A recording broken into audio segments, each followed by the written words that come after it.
Yan yung May 1. Okay, May 1 to, May 1. Delivery ng pera. So, next.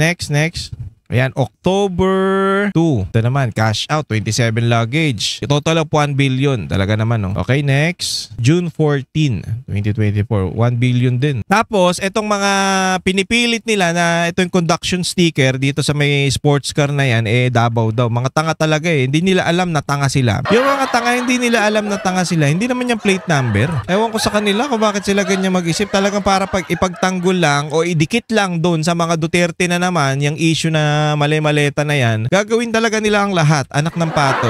Oh, ito. January 11, 2025. Cash out. Oh, putsang, 500 million. Konti lang to. Ito naman. Okay, 250 million. Konti lang. Pwede ba akin na lang yung dilaw? Maleta lang. Ang ganda kasi eh.